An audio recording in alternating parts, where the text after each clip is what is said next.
This copyrighted telecast is an exclusive presentation of Learfield under the broadcasting rights granted by the University of Nevada.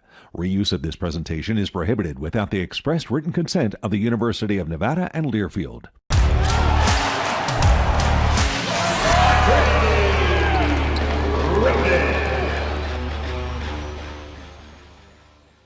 Coming up on Wolfpack All Access, the Nevada men's basketball team suffers a second-round exit at the Mountain West Conference Tournament in Las Vegas.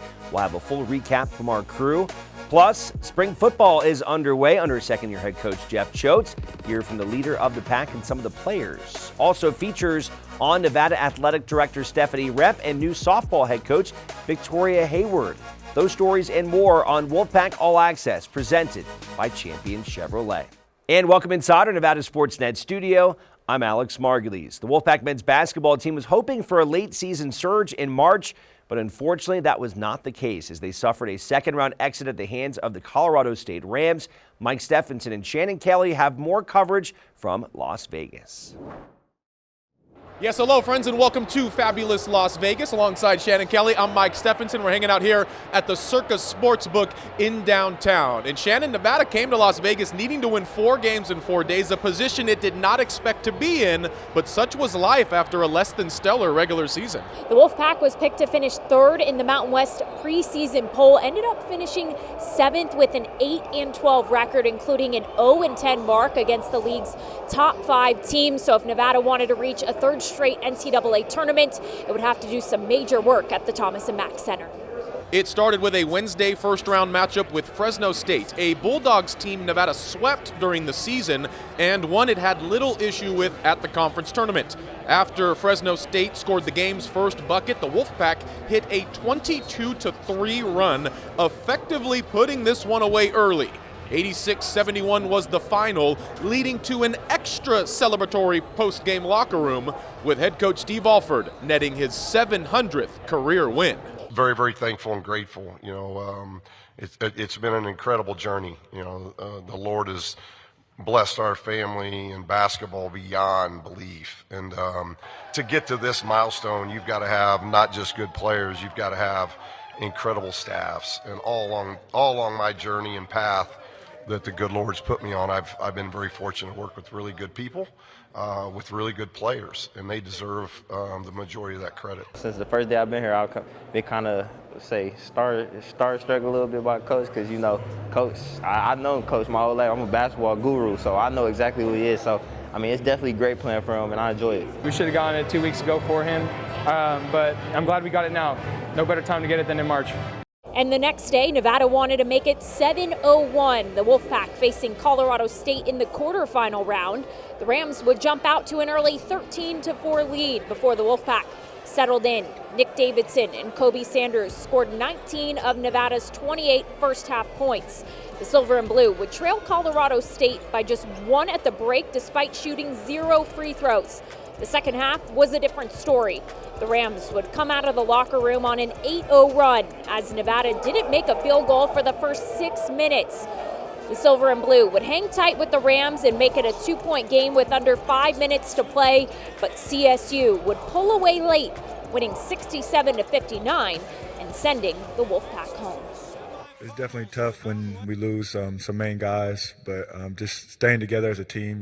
We were only together for some months, but I feel like I'm as close as with these guys than any team I've ever been with. So just keeping our heads together and listening to Coach and trying to fight every day, stack every day. We battled till the end, and obviously we really wanted to get the win and continue to advance. But sometimes that's just how the cookie crumbles.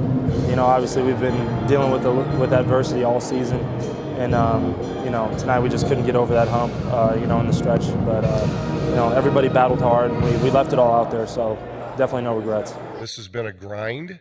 It's been very difficult, both for players and coaches. A lot of work's gone into it, and it always stinks when you're in a locker room and the season's over. That's never a lot of fun. But as I told them in the locker room, I appreciate what they gave us. They gave us a lot. We're not to the level of toughness that we need and that the grit and that kind of thing yet, but it was a group that through a lot of adversity grew, and maybe the results didn't show in wins, but I really think these young men will the things that they went through this year and they endured and they got through, it's going to help them in life 4, 5, 6, 10 years down the road. And that's a big part. I've always felt like that's a big part of coaching.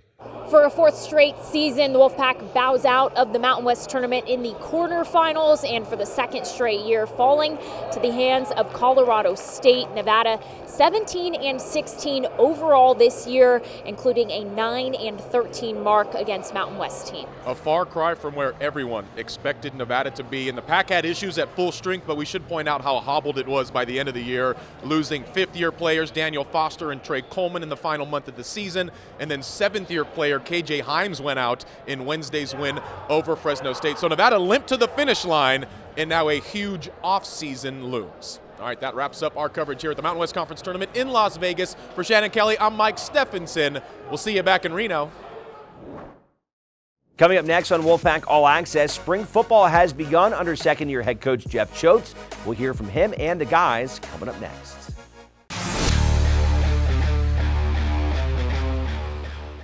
Welcome back to Wolfpack All Access. I'm Alex Margulies. The Nevada football team is back in action as they kicked off spring camp this week, and we were there to catch up with head coach Jeff Choate and several of the players.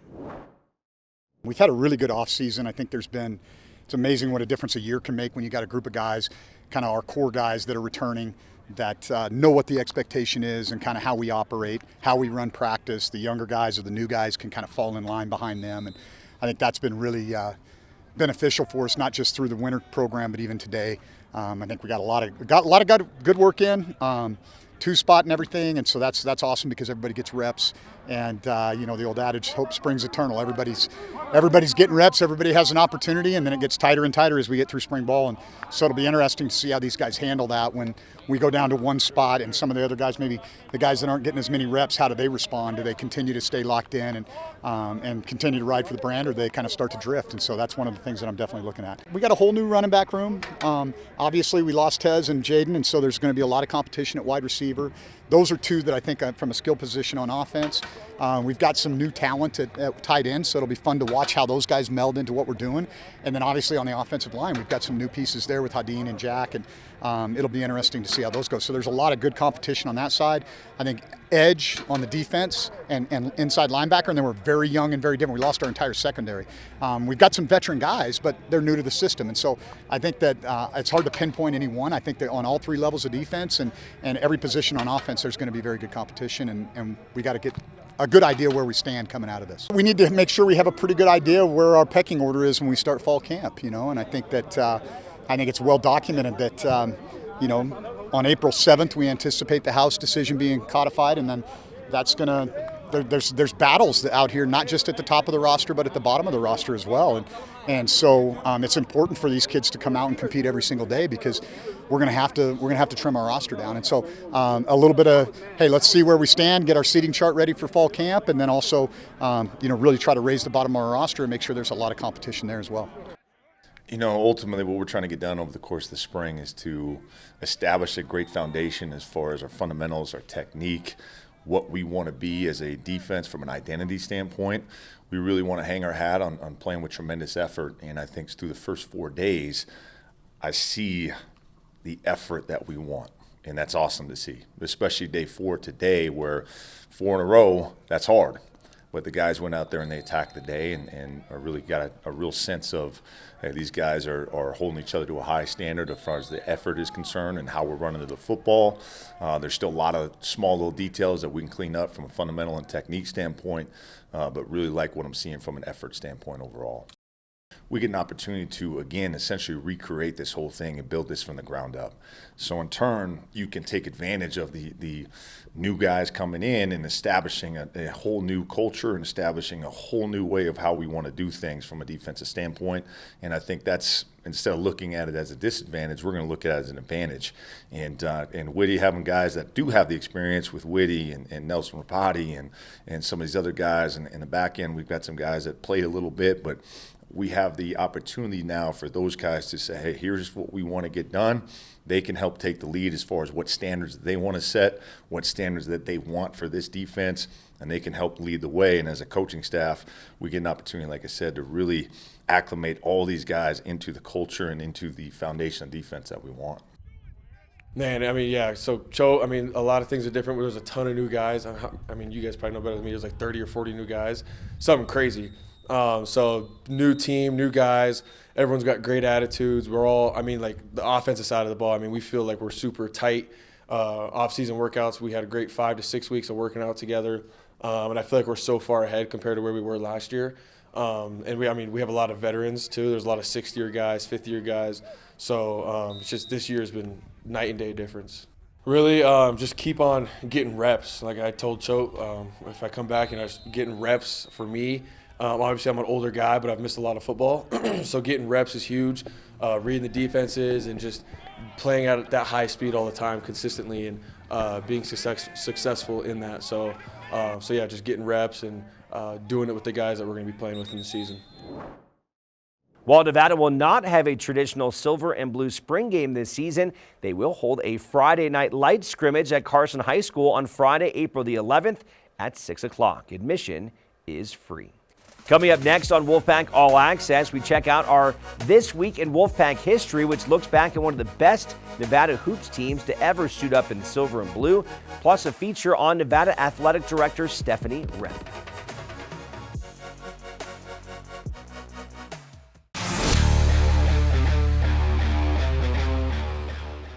Welcome back to Wolfpack All Access, presented by Champion Chevrolet. Athletic Director Stephanie Rempe is one of only 10 females to hold the position amongst FBS schools nationally, and it's not a job she takes lightly. Shannon Kelly reports as part of our Her Story series. It's hard to sum up what sports mean to Stephanie Rempe.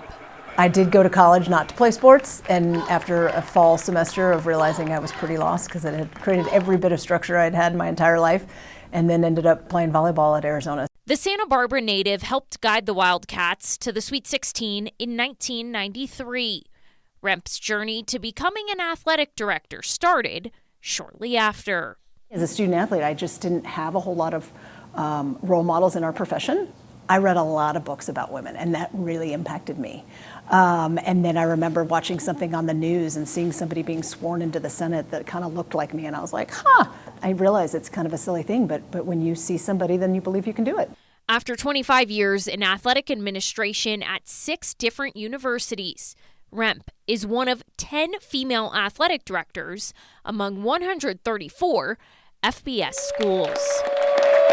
I think that more than anything, past even gender, is just the fact that she has absolutely earned that. There's not a role that she has not overseen or done herself. So I think that equips her to be elite at what she does, and she is.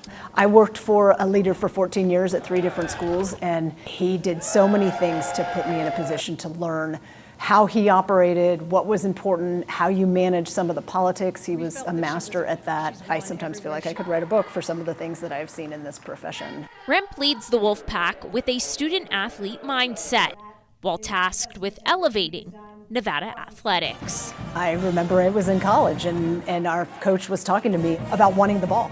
Like, I want the ball here, right? If there's any issue that is about to be faced, I want the ball. And I know I learned that from sports. Her entire career has been someone that rolls up her sleeves, puts her head down, and goes to work and does these monumental things behind the scenes, and people probably don't realize it. I believe wholeheartedly that she is the hardest working athletic director in the country. In Reno, Shannon Kelly, Nevada Sportsnet. You can check out more of our Her Story features as we celebrate Women's History Month here on Nevada Sportsnet. Find those online at nevadasportsnet.com. Before we go to break, Chris Murray has our This Week in Wolfpack History presented by Bradley Drendel and Janae as we take a look at the historic 2004 Nevada basketball team. On March 18, 2004, Nevada men's basketball made history by becoming the school's first team to win an NCAA tournament game. The Wolfpack scored a 72-66 victory over Michigan State in Seattle's Key Arena. Nevada trailed by as many as 14 points in the first half and was down 9 at intermission, but the Wolfpack stormed back by outscoring the Spartans 38-23 in the second half. Nevada took the lead for good on Kirk Snyder's go-ahead three-pointer with 3 minutes remaining as part of a late 14-0 run. Said guard Gary Hill-Thomas afterward, "We didn't come here to show up for one game and be back in Reno. We came here for a purpose. The Wolfpack continued on to beat Gonzaga in the second round before a Sweet 16 loss to Georgia Tech spoiled its Cinderella run.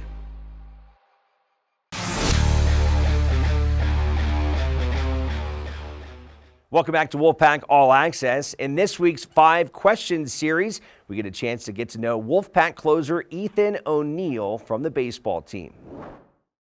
My name is Ethan O'Neill. I'm here with the Nevada baseball team, and I'm going to answer 5 questions.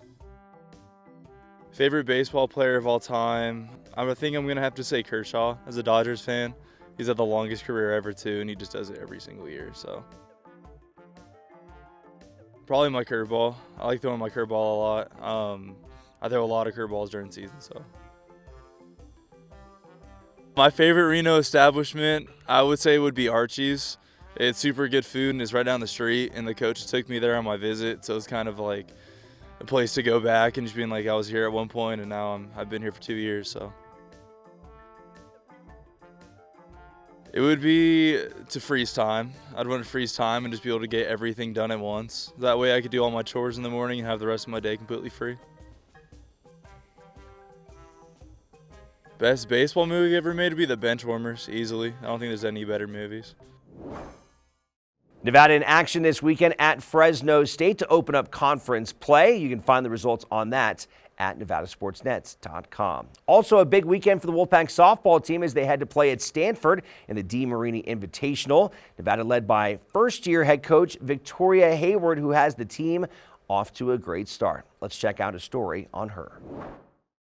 For the first time in Nevada history, the softball program is led entirely by women coaches. Number one, having people that have been in your shoes, just the immediate relatability of having experienced what we are going through as student athletes, just the balance, the relationship piece, managing family, just having role models that you can see and see a little bit of yourself in them, I think is super empowering. Okay, then we'll go into three-point drill. We haven't done that in a minute, but just get our feet moving. We'll have P's in that as well. Victoria Hayward and her staff share commonalities, including being former Division I softball players.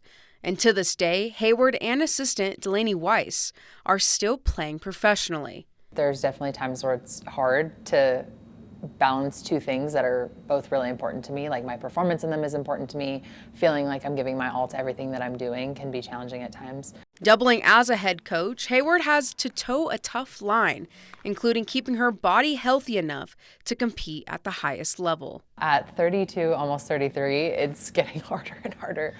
Fortunately, I have younger people on my staff that, you know, it's like, all right, we're going to the gym. I'm like, all right, we're going to the gym. I really don't want to do that right now. So they keep me motivated too, but definitely hard. Definitely have to be more mindful of my body. For it being a female-only collegiate sport, the coaching side of NCAA softball has long been ruled by males. I've learned, again, from a lot of incredible male coaches. Like, they're out there, they're awesome. In general, you just need balance of personalities. But I think, you know, just as women standing up for ourselves and what we believe in, and just being willing to, you know, embody kind of that male confidence and that, like, hey, this is what I deserve, or like, no, this is what my program needs, and just being a strong voice at the table. And I think in this athletics department, we're led by incredible women, which is awesome, and I think you feel that within our whole athletics department. But I think just having hard conversations, standing up for what you believe you're worth and what we believe our team and our program are worth. I wish that whether it's more moms or more young kids were coached by women and just had that influence from a really young age, because I think,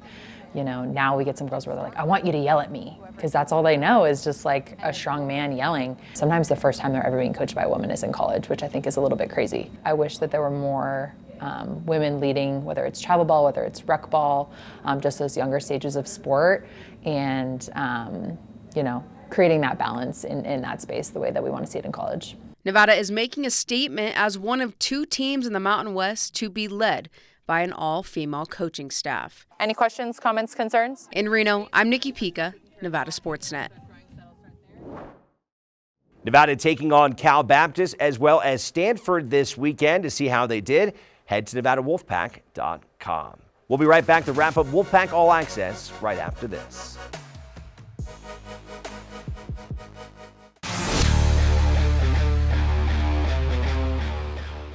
Before we go in Wolfpack All Access, Nevada diver Bailey Hedra competing this week at the NCAA Zone E Championships in Washington State.